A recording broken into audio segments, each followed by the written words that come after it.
Hello, good afternoon, and a very warm welcome to this live employer masterclass session from the Change in Education Group. This is an opportunity for employers to give you, the students, a real insight into their world of work. My name is Amos Madra, your host and careers advisor here at the Change in Education Group. Joining me today is Roman Dibden, who's the head of strategic development and innovation here at the Change in Education Group. Since leaving school, Roman has gone on to win multiple business awards and is proof that hard work and dedication pays off. And believe you me, I know that. This guy is constantly burning the midnight oil and is up at the top of the morning, and I wonder, did he even sleep? Roman, a warm welcome to you. How are you doing? Thanks for the warm welcome, Amos. It's absolutely brilliant to be here. And I think I'm going to struggle to follow on from that big introduction that you've provided me with. But yeah, thank you. No, Roman, you know what? It's when I think about your story, it's incredible.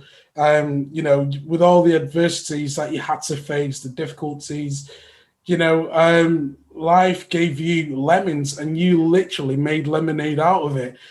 Tell us about your story and also how the past year as well.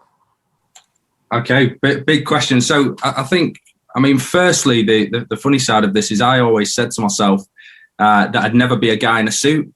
I had this kind of misconception that, if I became a guy in a suit, it meant that I was working in an office and working in an office was super boring. I was someone that didn't particularly enjoy the classroom and had various kind of personal battles with my mum being ill when I was younger and obviously skipping school to go to consultants appointments and things like that. So I was fairly disengaged. And my idea of kind of the careers sphere, I guess, is that, if I don't like the classroom, I will have to go and work on a construction site because I don't like being indoors. Offices are boring and I want to be more productive with my hands kind of thing. But actually, I guess I slipped into this role, if you like. When I actually look back, I think it was probably well thought through and I looked at what it was that drove me, I suppose.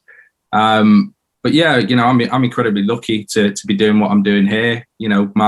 My role and my job title sounds incredibly complicated, but in the simplest terms, I look at what we do is change in education. I look at the programs that we run, and hopefully I come up with ideas to try and improve the odds for as many young people as possible. The past 12 months, anyone in business will tell you has been a significant challenge, but I think a lot of the learning from my childhood and the battles that I've faced is very similar to what we're facing with COVID. We've been faced with a significant challenge overall, but this is a real opportunity for us to view the kind of the problem statement and innovate and come up with ideas that can better us going forward in the years to come. So it's been challenging. You're right. There's a lot of midnight oil on offer here, mate. But I'm incredibly proud of the work that we've done, and that's credit to the team and the young people that are actively engaged, and being able to push boundaries is something that I've always kind of wanted to do. So yeah, that's kind of a nutshell of the past year. Yeah, it's interesting that, isn't it, when you look at what the past year's been like and how you compare that to what you've had to deal with. It's almost the mirror image, but you can see that you got through those difficult times, and you've definitely been pushing hard to really make programs like this virtual work experience a success. And thanks to you, it's been an incredible success. Tell us where that comes from. Is that something that was, is that your characteristic? Is that your character trait? Is it that bulldog in you that, you just never give up? Where does that come from? I don't know, but that's not a fantastic answer. So, no, I think, jokes aside, obviously, growing up, I think it was the day before my 13th birthday, I was issued with the blow that my mum was unfortunately diagnosed with leukemia. So that kind of, I didn't know what leukemia was, and obviously found out it was terminal cancer. So it sent me on that kind of rocky pathway at that stage.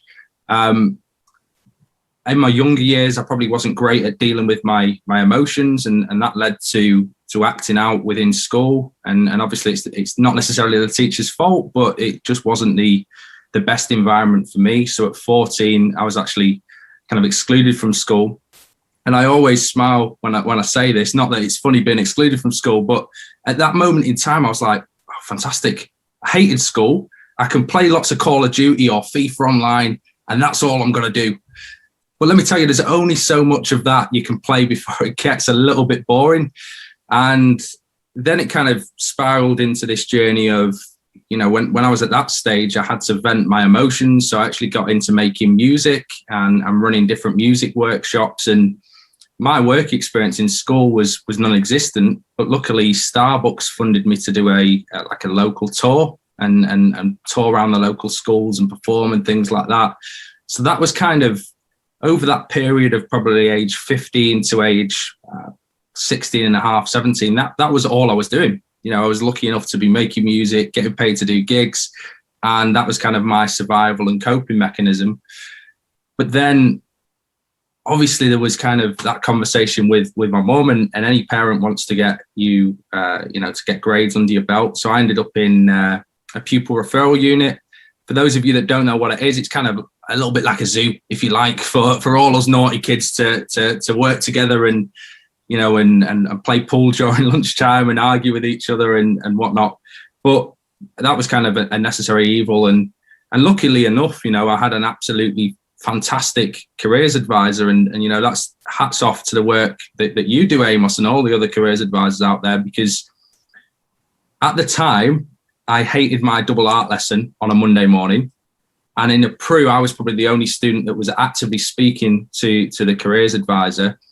But we had this fantastic relationship, and she managed to allow me to work out that actually, you know, it wasn't just about music. It wasn't just about kind of, you know, running workshops. It was more about the drivers to actually stand for what I believe in. And that kind of anger at the system or anger at certain policy and things like that could actually be utilized in the future for a range of different careers that I'd not even thought about. So that was kind of the conversations I was having with her.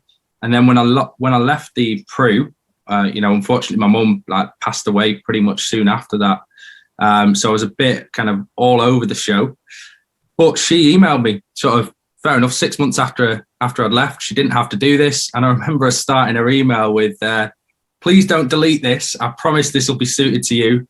And she suggested a apprenticeship in housing, which is completely different to what I do now. But she believed that that kind of role and the job that was offered would be suited for what I stand for. And that was kind of the catalyst to this, I suppose, a little bit of a wacky journey that I'm on and continue to be on, really. So yeah, I'd say that was the starting block. I think looking back, there's always, you can't put a price on your support networks. And at times you may feel kind of like you don't have many people, but actually when you look back, there's always, for me, when I've looked back, there's been times in my life that I'm not massively proud of or didn't particularly enjoy.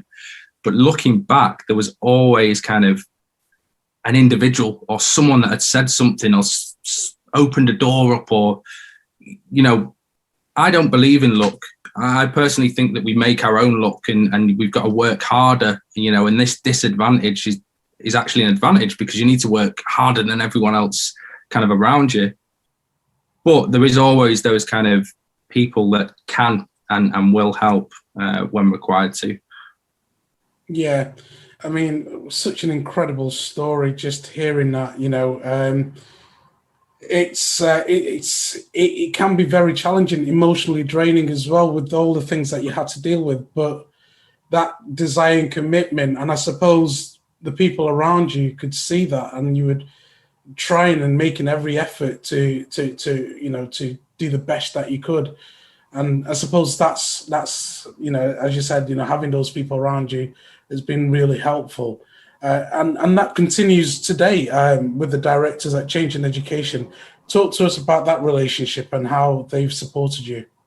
Oh, you know, massively so. I think I'm a firm believer, rightly or wrongly, I always go with my gut on things, and you'll know this working closely with me, Amos, and as will everyone else that works closely with me. You know, I very much am a firm believer you should trust your gut instincts. You should obviously consider decisions that you make, but obviously in the main go with your kind of gut, and that's that you kind of fire inside you, you know, and that kind of 9 times out of 10 it's right, and you've got to own that once out of 10 that it's wrong, sort of thing. But you know, the relationship here, it was a big factor of why I joined, you know, to be able to work with an organization that had a similar mission statement to what I believe in as an individual was massively important.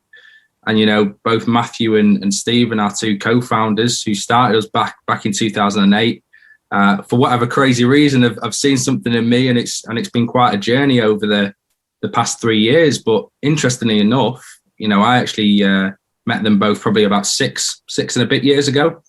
And I was probably a little bit more inexperienced in my career.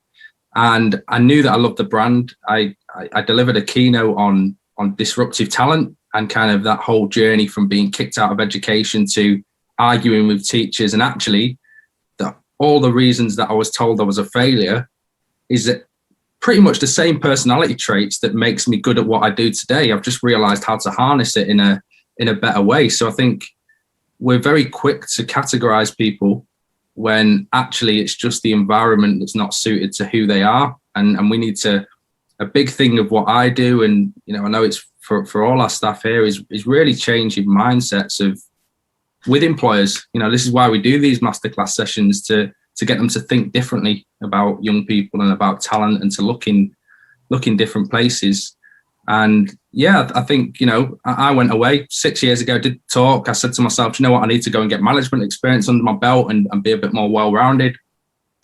And then, yeah, did that for a couple of years, obviously working in apprenticeships, and worked for one of the largest providers in the Northwest. And kind of that's where the business awards came into it. And then the timings, I was just at that point, I suppose, in my career where it's like, actually, I believe that, you know, I can do something special with changing education, and touch wood, you know, the directors hopefully believe that was right, and we've been on this kind of journey where, you know, both of them have allowed me to be wacky. They've kept me in line, but they've allowed me to be wacky and come up with ideas and think it through and back it, and, you know, hopefully we're doing something right, and it continues to grow.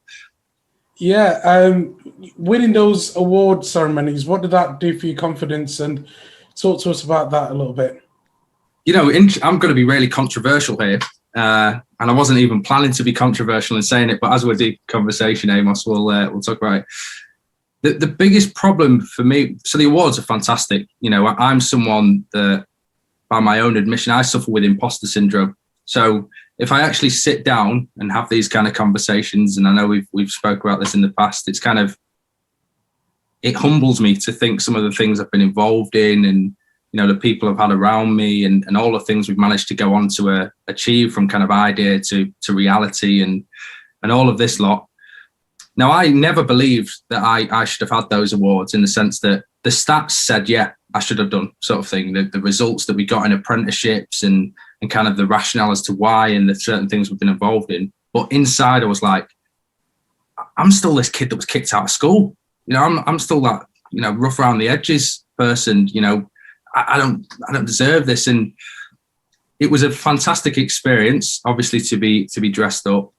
But in hindsight, I don't actually think I was ready to win those awards at the period. You know, I just turned 21. I'd won 3 big business awards. I had, you know, I started mingling with managing directors and founders of big kind of tech startup organizations. And it was just kind of an immense amount of pressure to be there and to kind of be at a certain level, and, oh, I should be doing this with my career now because I've done that. And so it was good in the sense of, yeah, I've got business awards, but actually I kind of had to strip back to basics. So there was a period of kind of riding the wave, if you like, and yeah, being on cloud 9 and going to all these fancy networking meetings. But then it was actually, well, I don't want to lose sight of the core mission. And actually with the core mission comes, you know, really hard work to try and push those boundaries. So to me, yeah, it's nice. It rolls off the tongue to say you've won these awards, but actually whatever happens, you should never lose sight of kind of what it is that you stand for. And sometimes we get pulled away in different directions, and that's life, unfortunately. But actually, just remember what it is that you started out to do, and always spend a little bit of time to go back and revisit that.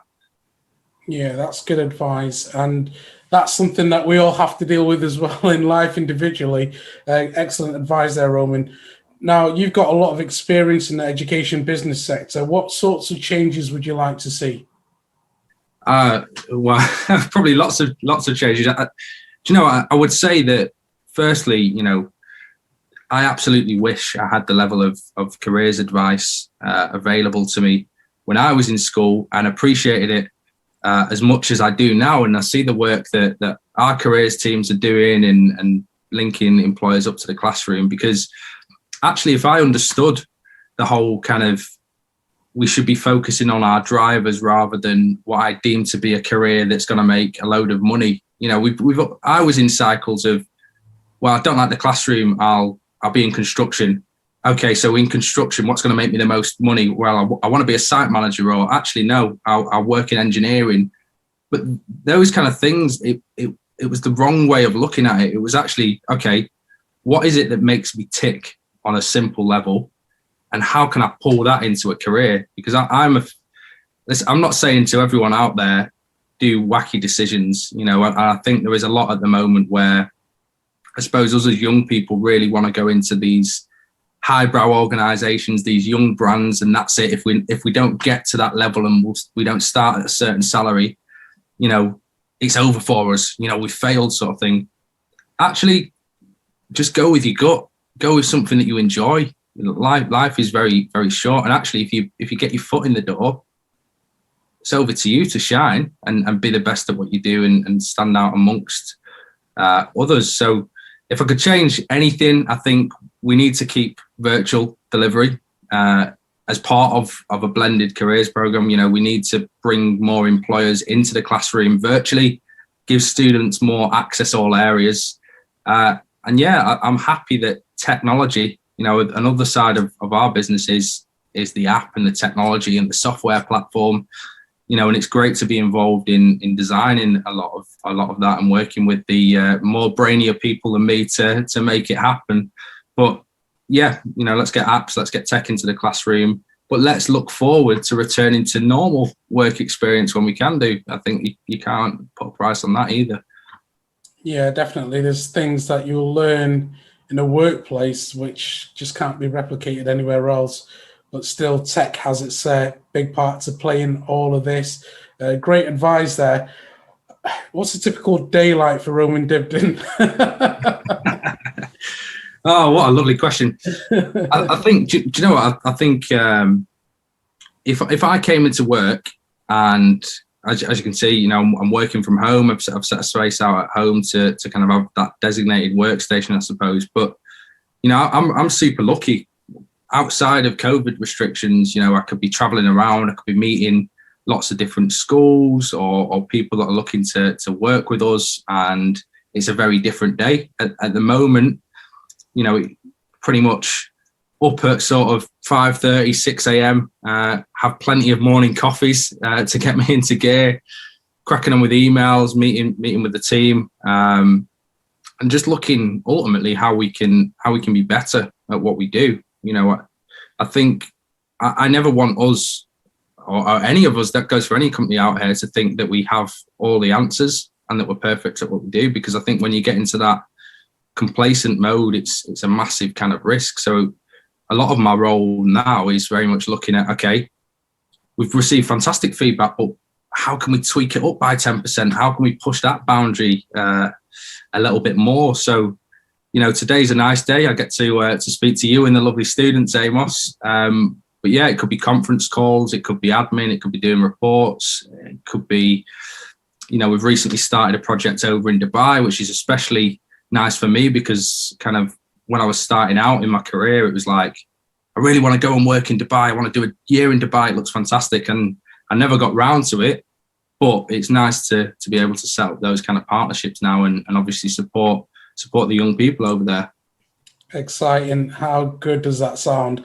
Looking forward to that. So, talk to us about things that you enjoy and things that are not so fun in life and work. in work, yeah, and in life, and yeah, just tell us generally.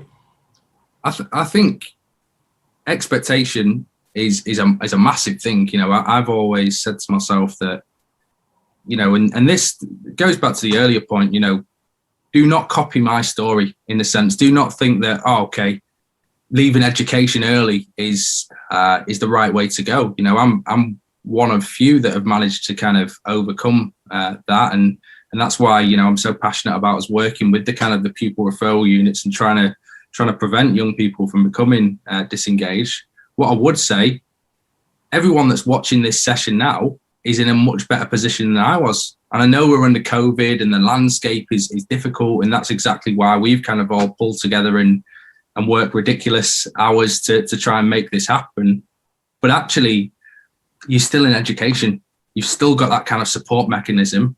And if you then think, well, actually, I'm lucky, my starting block is great, it's a good foundation, but actually I want to be better than the person that sat next to me. How can I be better than them? That mentality will carry on.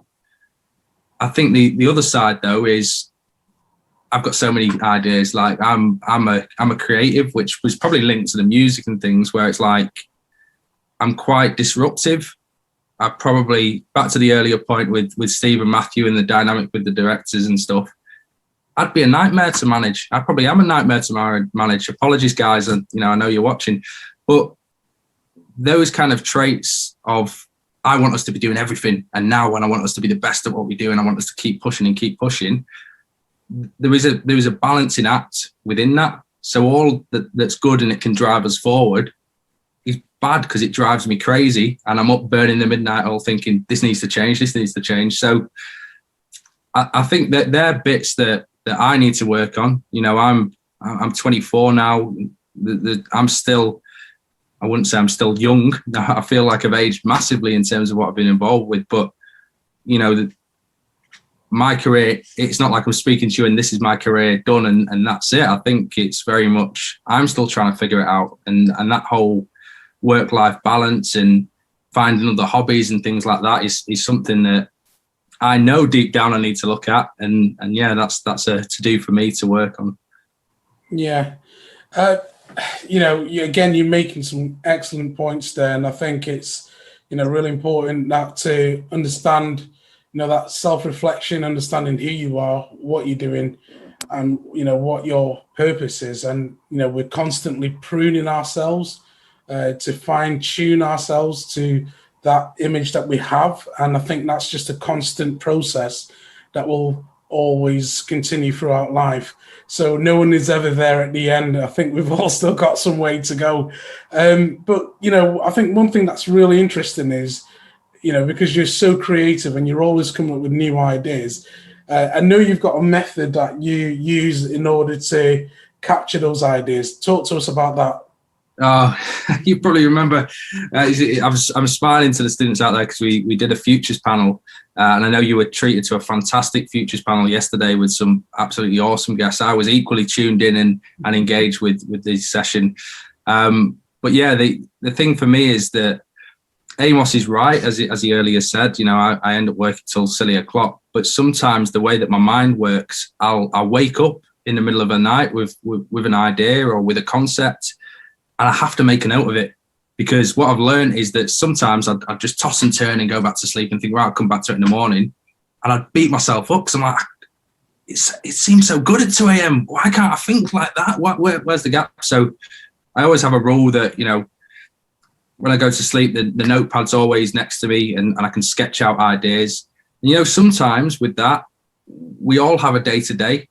We sometimes look at kind of entrepreneurs and people in business, and I'm guilty of it. We compare to their kind of lifestyle where they get to travel around all the time and that's all they do, they influence, and that's completely it. But actually, for all of that show on social media, behind the scenes they're working kind of incredibly hard. There's a lot of failed ideas within that. There's a lot of ideas that have never made it out of those notebooks and never made it out of their head. So for me, it's more kind of having that safe space to put the ideas down and then sort of going back to it later down the line, and hopefully having those kind of conversations with the guys at this end and being in a position to make it happen. Yeah, definitely. Apologies about the alarm there, a bit random. Roman, I think I could just sit down and listen to you talk all day. You know, when you're talking, I feel like I should have a notepad and pen and take some ideas constantly. I literally even record our meetings because they're that good, and there's always something really interesting that comes from you. And I'm sure you're thinking, why is he recording this again? Because the things that you say are always interesting.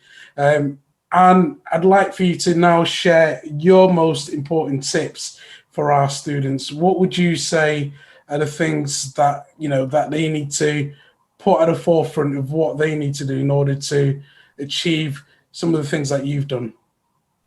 I think firstly, to tackle that, I think we're all going to go on and achieve fantastic things.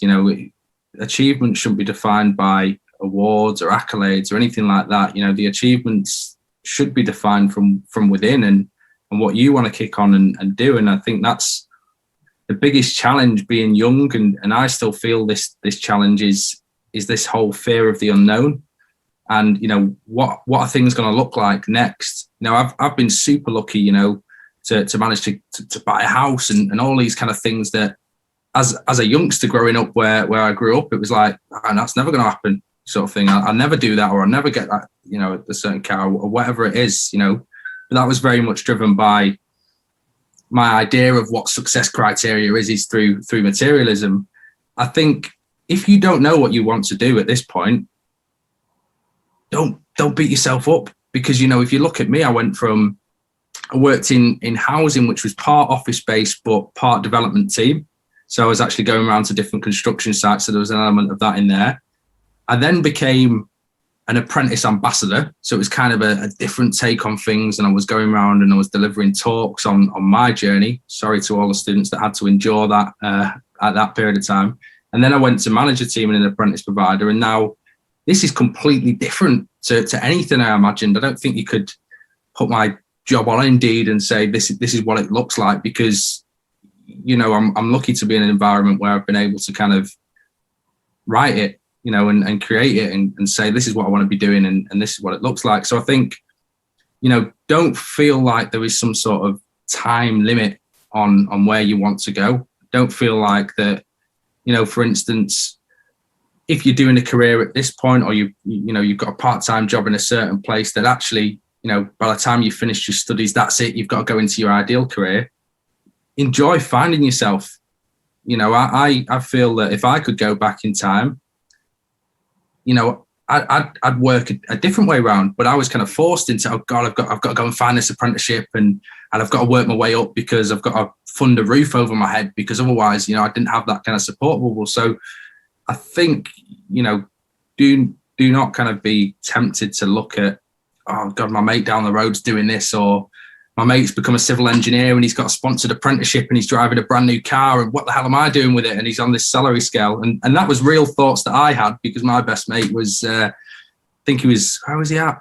He was at National Grid. He managed to do fantastic well at his A-levels and got into a National Grid scheme. And I was like, oh, this is not on this. This is out of order. I need to book my ideas up, sort of thing. But, just enjoy the time you've got and make the most of these kind of opportunities. I appreciate more than anyone else. We all want to be in a workplace. We all want to be experiencing it for real. But we've had a fantastic network of employers come forward. I remember when lockdown was announced and I spent most of my evenings at my breakfast bar, and it was like, God, we've got tens of thousands of young people due out on real work experience. What are we going to do to support them? And then kind of the sector spotlights concept came along, and then we managed to get hundreds of employers on board. But what I would say to all the employers that form part of these kind of sessions or the futures panels, they're happy to be contacted. They're happy to answer your questions. I can't stress that enough. If there's any students watching here, whether you're the kind of the year 12 and above cohorts that are, that are able to go on LinkedIn, or whether you're kind of the students that are not on LinkedIn, send your questions in. I don't have all the answers, but I think if you get a lot of perspectives, it can certainly help you in kind of navigating this crazy world that we're within. And probably the second piece of advice I'd give, as kind of a continuation of that, just be bold. Just back yourself, and it's a battle. You've got to kind of force that out sometimes. And I used to have to go to all these networking events, and I'll be honest, I hate networking. I find it awkward. I don't like selling myself to networking events and talking about look at me sort of thing. But you've actually got to trust the bigger picture and just get to know who you are and that you've got value to add. And then once you kind of find that part of it and reflect on, what it is that you've achieved so far and what it is you want to go on to achieve, that will make navigating certain things a lot easier, I'd say. So yeah, they're my 2 bits, I would say. Wow. I wish you could just keep going, Roman. I'm just listening and thinking, incredible, absolutely brilliant. And, just to think, we come from the same neighborhood. We know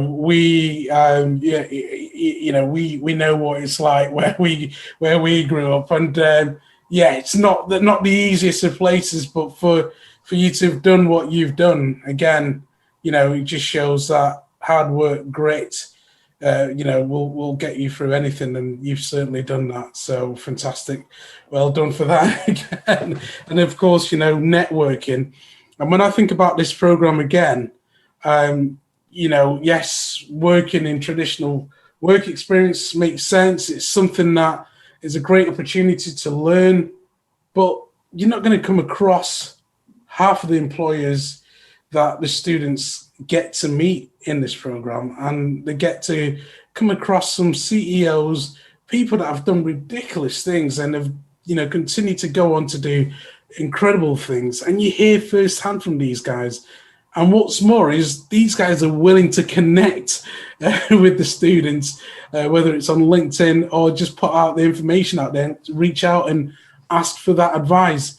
You can imagine having that sort of information, when we were younger, it would be absolutely incredible, invaluable.